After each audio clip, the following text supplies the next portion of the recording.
Hello， 大家好，欢迎大家继续收看我的频道。我之所以做这个视频，我觉得对我来说是一个新的挑战。我是一个喜欢探索新事物、喜欢学习的人。我觉得这样做可以让我的生活更加的有意义，而且呢，让我觉得更加的充实。尤其是我和我先生生活的过程中呢，我学习了很多的东西。我的先生，他就像一本打开的书一样，和他在一起的每一天，我觉得我都在学习。不光是我在学习英语，我还学习历史、文化，所以我觉得和他在一起就像打开了一本书，真的很受益。So I don't think you have to know all of these details, but I want you to be able to understand what came first, what came second in the early history of the United States, with a couple of key things that you do need to know the dates. Okay? But if we go way back in the year 1492, wow. is when Columbus discovered America. Now, America was always here, of course. Yeah. And there were Indians living here for thousands of years. Sure. But this was the first time that somebody from Europe landed here and started taking European control of land in America and starting trade back and forth between the North and South America with Europe. Yeah. And then in 1620 is when the people called the Pilgrims landed in North America, and these were people from Northern Europe who were looking for freedom of religion. Oh, yes. And so some of the first settlers from Europe were specifically looking for freedom of religion. Sure. I've heard that story. Right. Now, the first thing they did, of course, was make laws that you have to follow their religion. So the first thing they did was take away freedom of religion. Exactly. Yeah. But they came here in order to get freedom of religion. In 1773 was something that's called the Boston Tea Party. It was not a party. Oh. It was a riot. Oh, riot. Riot. Wow. So the people who lived in the colonies were upset about taxes that were put on them by the British government. Oh. And they were upset that these taxes got placed even though the colonists had no representatives in the British government. Oh, yeah. Right? You remember that part? Yeah, I remember. And so that's where we started the phrase no taxation without representation. Yeah. In 1774, the First Continental Congress. This was the first time that the colonies got together and started talking about what kind of government they should have together, separate from England. They didn't do anything really yet, but this was the first time they started talking about having a strictly American government. Sure. Then in 1775, actual war starts. Oh, that's... The British send lots of soldiers to stop the people in the colonies from rioting and destroying property and refusing taxes, and the Americans fought back. Sure. The people in the colonies fought back. It starts with something called Paul Revere's Ride. There's this very, very famous ride on horseback where Paul Revere alerts will ride. Paul Revere. Paul Revere's ride. Paul Revere. Revere. Reveres. Revere. Reveres. Paul Revere is his name. Oh, yes. Paul Revere's ride. Right.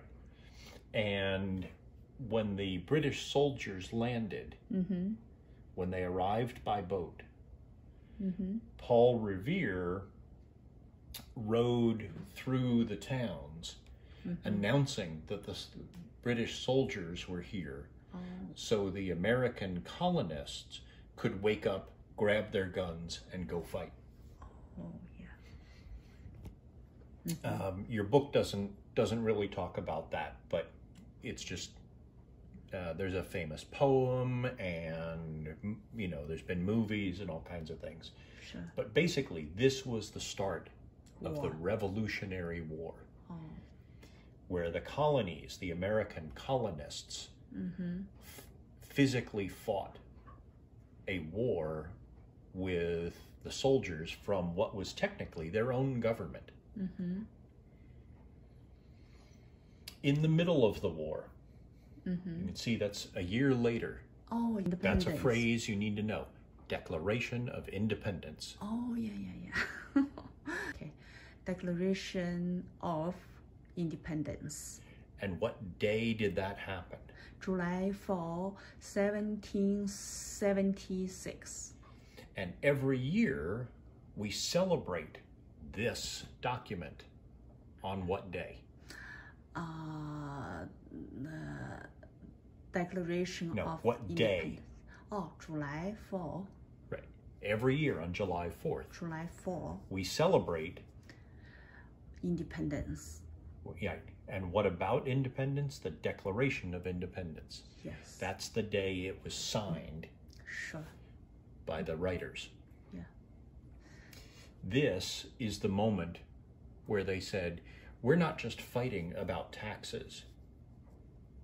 We give up. We're no longer part of England. It's done. Yeah. We're finished. Yeah. So in between here, there was fighting. There was war. But the hope was that the fighting could end. There would no longer be taxation without representation, and that they would go on, the colonies would still be part of England. But at this moment, Yeah. It's we're done. separated And from all England. the people who signed it could have been killed by England. They were traitors at that point. Yeah. England could have legally rounded them up and shot every one of them, and they knew it. Sure. That's great.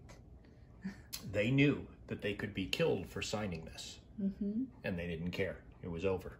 Yeah. They were no longer part of England. That is new country. That's it. Start. But they had no government. Oh, sure. They declared themselves separate from England, but they didn't have any government yet. Yeah. During the war, the colonies got together again, and they wrote out the Articles of Confederation. It was not the United States yet, but it was the first time they put on paper some form of government separate from England. Oh, yeah. It didn't last very long. It wasn't a strong government. It wasn't really all that well thought out. But they did, in fact, have, it was the first U.S. government, the first American government. Yeah. It's the first American government. Right. Then, finally, in 1783, the end of the war. Oh, this is end. Right. On that day, the British government said, we give up. We don't care anymore. You go be your own country. Oh, sure. We're no longer part of it. We won't support you. We won't fight you. You go do whatever you want to do. Give up. Right. Yes. England gave up. England gave up. Right. The war had gone on too long, England had lost too much money. Yeah, They were just done. Right. So they signed a treaty. Sure. And the war was over. Then you notice it's not until 4 years later that they actually get together in the Constitutional Convention. Yeah, 4 years later. Right. Yeah. And they start writing the Constitution. Sure. They wrote it. It took them about 6 months to write the basic Constitution and come to an agreement on it. Yeah. Not everybody agreed, but most of them agreed with what was written. Sure, it's not easy. No. Then you were reading yesterday and today about the Federalist Papers. Yeah, Federalist Papers. These are not government documents. These were letters sent to the newspaper arguing for why the states should accept the Constitutional Convention. Or, I'm sorry, the Constitution. Why they should accept the Constitution. Constitution. And states, individual states, started voting to accept the Constitution. And in 1789, 2 years later, the Constitution was finally ratified. Now we officially have a constitution and a form of government that has 3 branches. Oh, sure. And those 3 branches can stop each other. Wow. What's called the checks and balances between the 3 branches. Wow. They make the perfect no, creation. Of course it's not. No, it's not perfect. And that's why they included the methods to change it. Yeah. They knew it would not be perfect. They knew the country would grow and change. Yeah. And so they included a system to change it so that it did not have to be completely thrown out and throw the country into chaos just to make changes.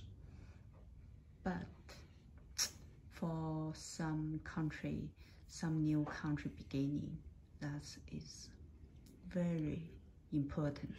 Right. Right. To have a constitution that included representation from all the different states and had a balance of power between the 3 branches of government. Sure.